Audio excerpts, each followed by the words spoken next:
이 11월 달과 12월 달 그리고 1월 달 이 구간이 지금 3개월짜리인데 이 구간이 지금 어떤 상황이냐면 금리를 조기에 종료해 주겠다라는 기대치로 지금 주가를 올렸단 말이죠. 그러니까 지금도 메타 때문에 연 이틀 정도의 주가를 만들어내긴 했습니다만 실제로 그렇지가 않죠. 왜냐면 1월 24일에 고점 형성한 이후부터는 계속해서 금리의 압박을 경험하고 있는 단계라고 볼 수 있습니다. 그럼 결국 이제 이 구간에서는 금리를 조기에 인하해 줄 거라는 기대치로 주가가 움직였다고 하면 현재는 해당 부분이 소멸되어지기 시작하니까 주가의 압력, 하방 압력이 갈수록 깊어지고 있다, 이렇게 평가할 수 있을 것 같습니다. 안녕하십니까, 파생왕 송대표입니다. 2024년도 2월 5일 월요일이고요. 현재 시간 13시 10분을 지나고 있습니다. 자, 오늘 시장 이야기 한번 나눠보도록 하겠습니다. 우선 지난주 새벽에 마감했던 다우지수부터 살펴보도록 하겠습니다. 다우지수는 전장 대비해서 134포인트가 상승한 38,654포인트에서 상승 마감하였습니다. 굉장히 강력한 힘이 여전히 좀 있다라고 평가할 수 있는 흐름이었고요. 특히나 이제 흐름 자체가 굉장히 좀 흥미로웠다라고 볼 수 있습니다. 일단 주가 자체는 지난주에 발표되었던 메타, 페이스북이죠. 페이스북의 실적 발표 이후에 주가가 좀 양분화되는 경향을 보였는데요. 우선적으로 메타에 대한 실적이 예상만큼 좋게 나왔습니다. 물론 이제 메타를 제외한 다른 여타 기업들의 실적은 썩 볼 것이 없었는데 메타의 실적이 워낙 압도적으로 좋았고 또 배당도 한다라고 하니까 시장에서는 굉장히 흥분하는 모습을 보였습니다. 특히 이제 메타는 나스닥 기준 시가총액에서 5위를 레코딩하고 있는 기업으로서 시총의 비중이 어마무시합니다. 뉴스에 워낙 많이 나왔겠지만 저크버그가 하루에 30조 이상을 벌었다, 이런 얘기를 하는 것처럼 주가 가치의 평가가 올라갔기 때문에 그 힘이 강하게 작용됐다 볼 수 있어요. 근데 이제 지난주 금요일과 토요일은 주가 흐름을 두 가지로 좀 나눠서 보셔야 되는데 메타의 실적이 발표됐을 때 한 차례, 그 다음에 메타의 실적 이후에 경제 지표가 발표되었을 때 또 한 차례, 이 두 가지로 나눠서 봐야 될 것 같습니다. 우선 메타에 대한 실적 발표는 서두에 말씀드렸던 것처럼 시장에서 예상했던 것만큼 나쁘지 않게 평가가 됐는데 문제는 계속해서 연준과 기업 실적에 충돌이 있다는 거죠. 연준 쪽에서는 계속해서 금리에 대해서 프레스를 취하고 있고 그 다음에 실적들은 또 괜찮게 나오고 있는 상태인데 특히나 이제 해당 구간의 흐름을 보시면 9시 반, 10시 구간대에서 단기적으로 급락이 나왔던 구간들이 있습니다. 이 급락이 나왔던 구간대의 지표를 보시면 민간 비농과 시간당 평균 임금 등 실업률 등이 전반적으로 무난한 지표를 발생했어요. 즉 다시 말하면 근로에 대한 부분이 여전히 강하다라는 평가를 받을 수 있는 지표가 발표가 됐는데 이로 인해서 오히려 연준 쪽의 멘트에 힘을 받았죠. 연준 쪽의 멘트에 힘을 받으면서 금리 인상은 일단 조기 하기에는 물이 건너갔구나 라는 분위기가 팽배했습니다. 그로 인해서 급조정을 좀 받았는데 방금 말씀드렸던 것처럼 이 시간 이후에 본 시장이 개장이 되면서 이때 시장이 11시 반입니다. 다우지수가 11시 반에 개장되지 않습니까? 11시 반에 개장이 되면서 메타 쪽의 실적 받았던 부분이 재반영되기 시작했고 주가 흐름은 장 마감 직전까지 다시 한번 강하게 연출됐습니다. 물론 오늘 개장하고 나서 다시 재조정을 받고 있습니다만 해당 구간들이 여전히 메타 쪽의 실적에 영향을 받고 있는 부분이기 때문에 주가가 단단하게 버티고 있다라고 볼 수 있어요. 문제는 단단하게 버티고 있는 것까지는 좋은데 최근에 TSMC부터 시작해서 발표됐던 실적들이 이후에 주가 흐름이 연속성이 없었기 때문에, 왜냐하면 실적 발표 이후에 오히려 차익 실현으로 많이 활용됐던 부분이 있지 않습니까? 그로 인해서 현재 주가의 움직임은 묶여 있는데 과연 오늘 어떤 식으로 반영되어지는지 여부가 향후 주가 흐름에 중요한 또 갈림길을 만들 수 있는 종목의 움직임이다 라고 정리할 수 있습니다. 근데 이제 오늘 아침 9시 반에 CBS에서 파월 연준 의장이 이례적으로 TV에 출연하셔서 코멘트가 좀 있었습니다. 지금 제가 드리고 싶은 얘기는 메타 등 내용들은 이미 공개가 된 내용이니까 해당 내용보다 이 내용을 좀 집중적으로 보고 싶습니다.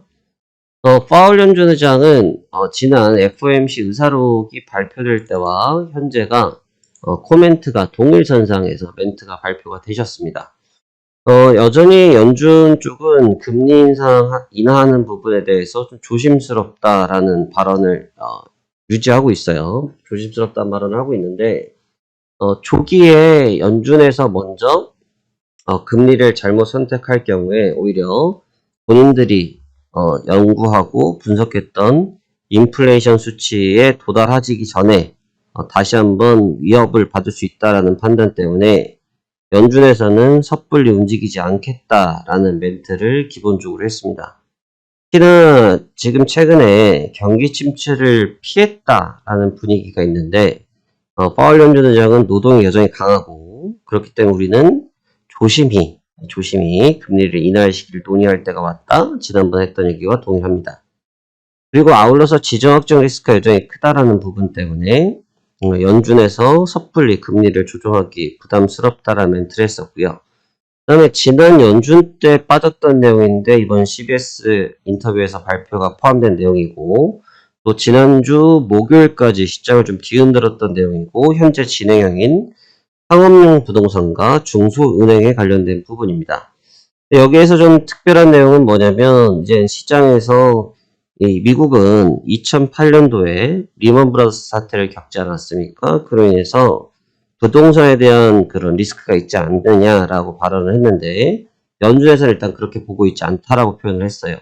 대신 큰 은행들은 안전함이 유지가 되고 있는데 중소은행들은 분명히 리스크가 있다. 그래서 우리는 그 부분에 대해서 좀 심도 있게 바라보고 있다라고 말씀하셨고 이로 인해서 몇몇 은행들은 합병을 하거나 청산에 대한 부분도 말씀하신 것 같습니다. 그래서 은행에 대한 리스크가 있다 보니까 금리에 대해서 섣불리 선택하기 어렵다라는 발언을 하시면서 파월 연준의 의장의 발언에 뉘앙스에는 변함이 없다라는 것을 다시 한번 확인할 수 있었습니다.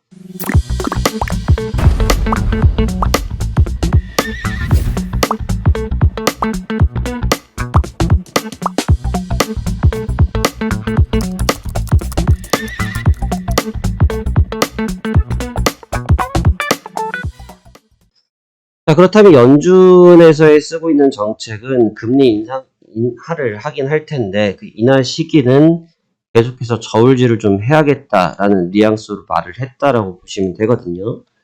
대신 연준은 어찌됐든 금리를 하고 싶긴 한데 시장에서 기대했던 것만큼 빠르게 가지 않겠다라는 뉘앙스를 던져주니까 지난주 시장이 이제 헷갈렸던 거죠. 지난주 시장이 헷갈렸던 겁니다. 자, 이제 오늘도 지금 다시 재하락으로 조정을 받고 있는 상태고 파월 연준 의장의 발언 전에 이후에 이 구간에서도 FOMC 이후에 조정을 받았던 구간이에요. 결국은 연준 쪽에서 금리 인하 속도를 늦추면 시장에서는 별로 반갑게 받아들이지 않고 있고 특히나 이제 그럴 수밖에 없는 이유 중에 하나가 뭐냐면 이 11월 달과 12월 달 그리고 1월 달 이 구간이 지금 3개월짜리인데 이 구간이 지금 어떤 상황이냐면 다름이 아니라 금리를 조기에 종료해주겠다라는 기대치로 지금 주가를 올렸단 말이죠. 그러니까 지금도 메타 때문에 연 이틀 정도의 주가를 만들어내긴 했습니다만 실제로 그렇지가 않죠. 왜냐면 1월 24일에 고점 형성한 이후부터는 계속해서 금리의 압박을 경험하고 있는 단계라고 볼 수 있습니다. 그럼 결국 이제 이 구간에서는 금리를 조기에 인하해 줄 거라는 기대치로 주가가 움직였다고 하면 현재는 해당 부분이 소멸되어지기 시작하니까 주가의 압력, 하방 압력이 갈수록 깊어지고 있다 이렇게 평가할 수 있을 것 같습니다. 오늘 장의 분위기는 아마 그와 같은 분위기로 싸워야 될 텐데, 지금 현재 시간의 거래가 브레이킹 거의 정도의 수준 타임입니다. 브레이킹 정도의 수준이기 때문에 아직까지 이 시세에 대한 부분, 반영된 부분이 적정하게 나타나지 않습니다. 17시, 18시 정도 돼줘야 해당 종목군들의 움직임이 나타나기 때문에 그때 움직임의 진 여부가 판단될 것으로 보여집니다. 이번 주는 우리 시장이 금요일부터는 국내 증시를 휴장을 하고요. 명절로 휴장을 하는데 이번 주 우리나라가 휴장하기 전까지 2월 6일부터 8일까지 연준 쪽 인사들의 발언들이 대기하고 있습니다. 지금 여기서 좀 힌트를 찾으셔야 될 것은 파월 연준 의장도 말씀하셨고 의사라 교수도 이야기했던 내용이 뭐냐. 아직 금리 인하를 지지하는 쪽에 표는 없었다라는 발언을 하셨거든요. 다시 말하면 연준 쪽 이사들의 발언들은 현재 어떻게 보면 뻔할 뻔짜의 답변이 나올 거라고 봐야겠죠. 근데 과연 이제 그 스트레스를 시장이 어떻게 수복할 거냐, 어떻게 받아들일 거냐가 중요한 관건이 될 것 같습니다. 오늘 부분은 일단 해당 요소를 체크하는 것이 가장 급선무라고 보여지고 해당 유가에서 메타의 실적 부분에 대한 주가 움직임이 연속성을 취하지 못한다라고 하면 주가의 하방 압력은 다시 높아질 공산이 크다라고 생각이 들고 재차 되돌림 가능성에 대해서 무게를 두는 것이 좋은 전략이 될 수 있지 않을까라고 판단하고 있습니다. 지금 파월 의장이 지금 연준은 독립적 기관이다, 난 정치적인 발언이 아니다 라는 멘트들을 많이 하고 있는데 아마 그것은 최근에 트럼프 대선 후보가 시장에 나와서 발언했던 파월 연준 의장이 너무나 정치적인 발언을 하고 있다. 내가 당선되면 자리에서 내려놓겠다. 이런 발언들을 좀 하고 있는 측면들이 아마 이러한 측면들을 자극시킨 것으로 보여지는데 그간 연준에서 해왔던 정책의 사항을 보고 또 대선 기간을 고려했을 때 아마 연준 쪽에서 발빠른 코멘트의 변화를 주기에는 무리가 있지 않을까라는 것이 현재 제가 바라보는 뷰가 될 것 같습니다.